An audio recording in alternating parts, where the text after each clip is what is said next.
Hello everyone, welcome to our channel education hotspot. तो अपनी इस वीडियो में हम लोग क्लास 12 सोशोलॉजी के टर्म 2 के इम्पॉर्टेंट क्वेश्चंस जो हैं वो डिस्कस करने वाले हैं। इन दिस वीडियो में आपको सिर्फ क्वेश्चंस प्रोवाइड कर रही हूँ और इसके जो सोल्यूशन है I will guide you, I will explain you little bit of things. आप इसके बाद इसके जो भी आंसर्स लिखेंगे आप मुझे वो एजुकेशन हॉटस्पॉट का जो इंस्टाग्राम पेज है वहाँ पे सेंड करेंगे so that I can review your answer और उसमें जो भी प्रॉब्लम होगी वो मैं आप लोगों को एक्सप्लेन कर पाऊंगी।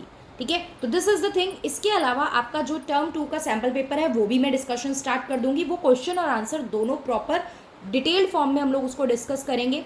तो यहाँ पे हर डेली बेसिस पे आपको कुछ क्वेश्चंस मिलेंगे सोशोलॉजी के। सो दिस इज डे फर्स्ट। आपके एग्जाम जब भी आप लोग एग्जाम देंगे तब तक हम लोग इतने क्वेश्चन प्रिपेयर कर लेंगे कि एक आंसर राइटिंग किस तरीके से करी जाती है, किस पैटर्न में हमें फॉलो करनी है चीज़ें, किस तरीके से क्वेश्चन आ सकते हैं, ये सब बहुत अच्छे से हमारी रिवीजन हो जाए। सो this is the list of 5 question. I will give you 5 question on daily basis. Daily आपको 5 क्वेश्चन मिल जाया करेंगे एंड डेली आप लोग ये 5 क्वेश्चन करके मुझे सबमिट करा करेंगे। सो यहाँ पे हमारे पास है मंडे टू सैटरडे ये काम हम करेंगे। संडे विल लाइक कि आप जो रिमेनिंग 6 दिन के आपके प्रॉपर आंसर रहे होंगे वो आप उनको रिव्यू करेंगे। तो यहाँ पे हमारे पास फर्स्ट क्वेश्चन जो है वो क्या है। The first question is how the concept of westernisation and modernisation are interlinked. Westernisation और मॉडर्नाइजेशन मैंने आपको डिटेल्ड में चैप्टर पढ़ाए हुए हैं, ऑलरेडी वीडियो अवेलेबल है, you guys can watch that. तो यहाँ पे आपको बताने हैं कि ये कंसेप्ट आपस में एक दूसरे से किस तरीके से रिलेटेड है, right. How the concept of westernisation and modernisation are interlinked. Westernisation क्या होता है? जब आप अडॉप्ट करते हो, आप इन्फ्लुएंस हो वेस्टर्न कल्चर से। और वेस्टर्नाइजेशन ने हर चीज़ पे इम्पैक्ट डाला था, आपके ट्रेड पे, आपके कल्चर पे, आपके लिविंग स्टाइल पे, आपकी एजुकेशन पे। Westernisation hit everywhere. और westernisation come along with the concept of the modernisation and जब आपका यहाँ पे मॉडर्निटी का कंसेप्ट हमें देखने को मिल रहा था बाहर की कंट्री में, जब ये चीज़ हो रही थी तभी यहाँ इंडिया में भी उस चीज़ का इन्फ्लुएंस पड़ रहा था, राइट। तो आपको इस कंसेप्ट को बताना है। Firstly you will explain the meaning of both the term, then आप बताओगे कि किस तरीके से ये इंटरलिंक्ड है एक दूसरे से, किस तरीके से ये एक दूसरे पे क्या करते हैं, इम्पैक्ट डालते हैं। वेस्टर्नाइजेशन की वजह से किस तरीके से मॉडर्नाइजेशन, एंड मॉडर्नाइजेशन की वजह से किस तरीके से वेस्टर्नाइजेशन जो है वो प्रमोट हो मतलब जो प्रमोट होता है या हुआ था। फिर हाउ कॉलोनाइजेशन। कॉलोनाइजेशन का मीनिंग हम सबको पता है कि जब ब्रिटिशर्स, जो I will not use the word britisher, जब एक कंट्री किसी दूसरी कंट्री को कैप्चर कर लेती है, उसके रिसोर्सेज को, उसकी इकोनॉमी को, पॉलिटी को अपने अकॉर्डिंग चलाने की कोशिश करती है, तो वो कंसेप्ट कहलाता है कॉलोनाइजेशन। तो कॉलोनाइजेशन किस तरीके से लोगों की लाइफ पे, आपकी और मेरी लाइफ पे इसने इम्पैक्ट डाला।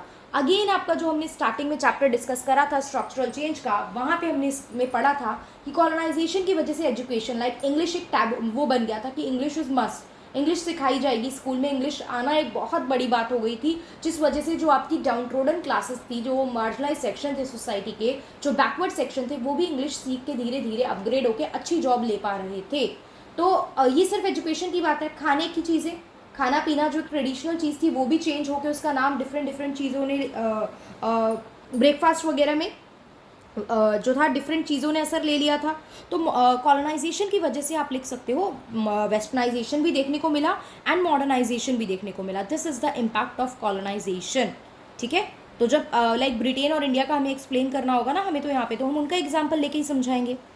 Third question it what measure government has taken और शुड टेक। गवर्नमेंट ने क्या मेजर लिए या गवर्नमेंट को क्या मेजर लेने चाहिए to protect the right of landless agricultural labourers and migrant worker. जो एग्रीकल्चरल लेबरर्स थे, जिनके पास ज़मीन नहीं थी, जो माइग्रेंट वर्कर थे, गवर्नमेंट इनके लिए क्या क्या कर रही थी। तो पहली बात, it is the government who can uplift the, who can work on the social and economic development of the different sections of the country। एक तरीका होना चाहिए आंसर को एक्सप्लेन करने का। तो how we will proceed that it is the government that can improve और upgrade the social economic conditions of the people in the country. तो यहाँ पे गवर्नमेंट अलग अलग प्लान बनाती है, पॉलिसीज़ बनाती है। उसके लिए गवर्नमेंट को पहले आपकी सोसाइटी की सिचुएशन क्या है वो जाननी ज़रूरी है। तो फॉर दैट एक सेंसस कंडक्ट किया जाता है, जिससे हमें बहुत सारी चीज़ों की पिक्चर क्लियरिटी मिलती है। अब रिकॉर्डिंग हो गई गवर्नमेंट के पास, when the government has data, जब गवर्नमेंट के पास डेटा होता है तो गवर्नमेंट उस अकॉर्डिंग उसको करेक्ट करने के लिए जो प्रॉब्लम है वर्क करती है। और अलग अलग प्रोग्राम लाइक बात करें तो गवर्नमेंट की पॉलिसी है मनरेगा, मैं यहाँ लिख नहीं रही हूँ बट आप लोग आंसर में लिखेंगे MNREGA, Mahatma Gandhi national rural employment guarantee act, जो 2005 में आई थी, जो 100 दिन का मिनिमम वर्क गारंटी देती है कि कम से कम गवर्नमेंट आपको 100 दिन का काम तो प्रोवाइड कराएगी ही कराएगी। लेकिन सिर्फ रूरल एरिया की बात है, इट इज़ नॉट फॉर शहर, अर्बन एरिया के लिए नहीं है।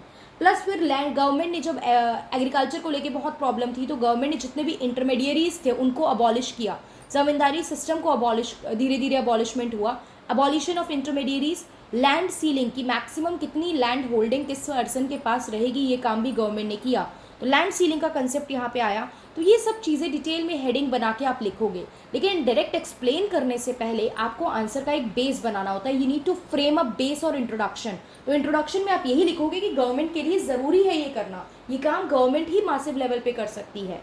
क्लियर?